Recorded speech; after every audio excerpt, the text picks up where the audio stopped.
আমরা উচ্চতর গণিত প্রথম পত্রের চতুর্থ অধ্যায় অর্থাৎ বৃত্ত অনুশীলনীর এ অংশটা আমরা আলোচনা করব। এই এ অংশে কয়েকটা টাইপের ম্যাথ আছে।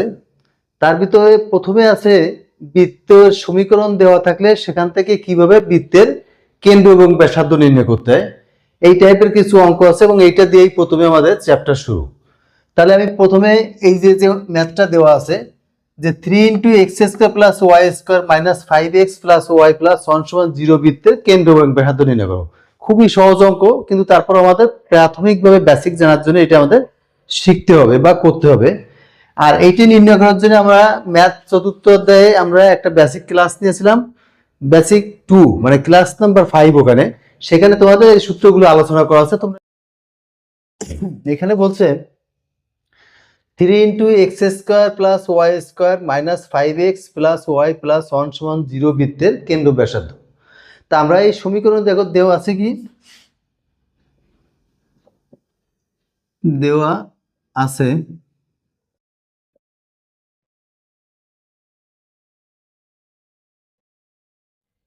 দেওয়া আছে 3 × x² + y² -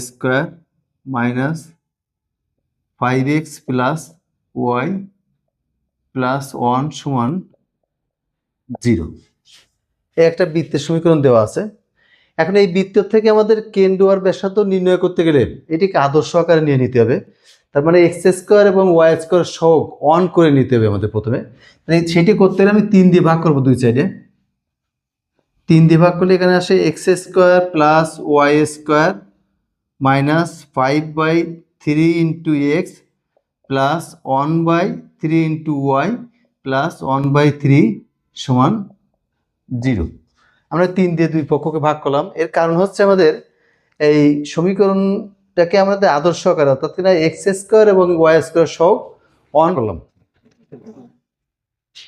হ্যাঁ দেখো, এবার হচ্ছে তোমাদের সেই সূত্রে চলে যাবো। অতএব কেন্দ্র -x এর সহগ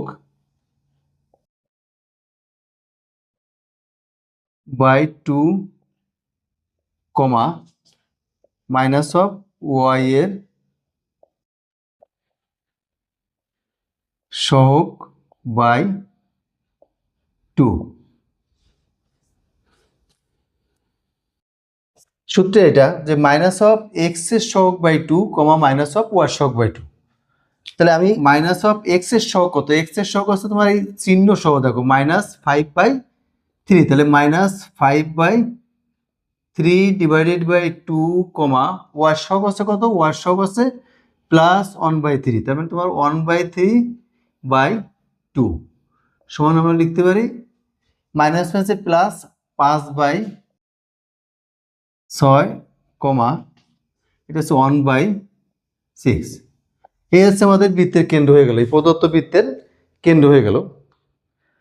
এখন দেখো বৃত্তের ব্যাসার্ধ নির্ণয়ের জন্য আমাদের একটা সূত্র ছিল এখানে। সূত্রটা হচ্ছে তোমার আবার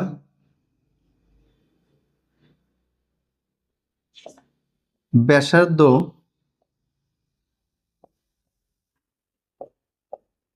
r সমান √g² + f² - c। তা এখন জি বলতে কাকে বুঝবো, এফ বলতে কাকে বুঝবো, সি বলতে কাকে বুঝবো?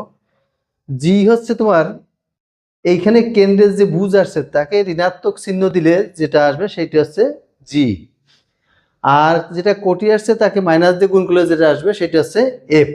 তাহলে এখানে জির মান কত আসবে, -5/6 এর হোল স্কোয়ার প্লাস এফ এর মান আসবে 1/6 এর হোল স্কোয়ার মাইনাস সি আসছে, দেখো এখানে আমি 3 দিয়ে ভাগ করেছি 1/3 আছে সি।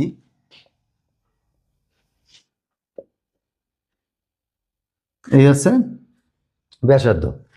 তাহলে এখন ক্যালকুলেশন করলে কি আসবে দেখো, 25/36 + 1/36 - 1/3 3। এটি ক্যালকুলেশন করতে হবে। দেখো 25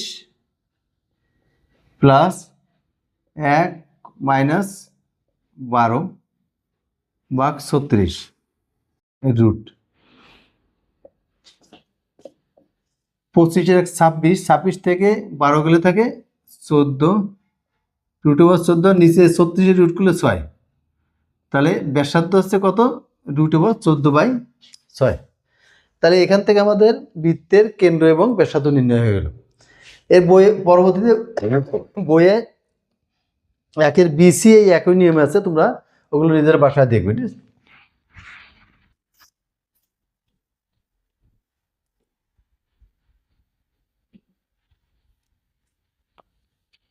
এবার চলে আসে আমরা ডি নাম্বারে। দেখো ডি নাম্বারের অঙ্কটা বলছে তোমার একটি বৃত্তের পরামিতিক সমীকরণ x² সমান 1 - t² এবং y সমান t হলে বৃত্তটির কেন্দ্র নির্ণয় করো।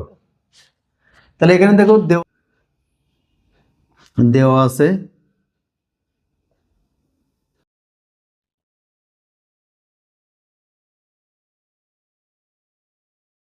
x² সমান 1 - t² এবং y সমান t। এই যে দেখো এখানে x এর মান এই টির মাধ্যমে দেওয়া আছে, আবার y এর মানও টির মাধ্যমে দেওয়া আছে। এখানে t হচ্ছে একটা পরামিতি। তাহলে এখান থেকে আমরা লিখতে পারি x² সমান 1 - টির মান কত, y, 1 - y² বা x² প্লাস y² সমান 1। এই বৃত্তের কেন্দ্র নির্ণয় করতে হবে। এখন যে বৃত্তের কেন্দ্র 0 0 আর ব্যাসার্ধ 4, তার সমীকরণ ছিল কত, x² প্লাস y² সমান r², ঠিক আছে। অতএব কেন্দ্র হচ্ছে 0, 0। এই বৃত্তের কেন্দ্র যেহেতু x নেই এবং y নেই, তাদের সহগ 0, এই জন্য কেন্দ্র 0 0 এবং ব্যাসার্ধ r সমান 1। তাহলে এখান থেকে ব্যাসার্ধ পৌঁছতে চাইনি, কিন্তু আমরা কেন্দ্র এবং ব্যাসার্ধ দুটোই বের করে রেখে দিলাম। তাহলে কেন্দ্র হচ্ছে কত, 0 0 এবং ব্যাসার্ধ হচ্ছে r সমান 1। তাহলে এই যে এটা হচ্ছে অ্যান্সার। তাহলে আজ আমাদের এই পর্যন্ত থাকবে। তোমরা মোটামুটি একের এই দাগের সবগুলো অঙ্ক বাসায় করবা। এইটা ডিটা একটু ব্যতিক্রম ছিল, তাই আমি এখান থেকে করে দিলাম। আর এর মতো হচ্ছে বাকিগুলো সব তোমরা এইটা বাসায় দেখো, আমি আগামী ক্লাসে বেশি করে করাবো। ধন্যবাদ সবাইকে।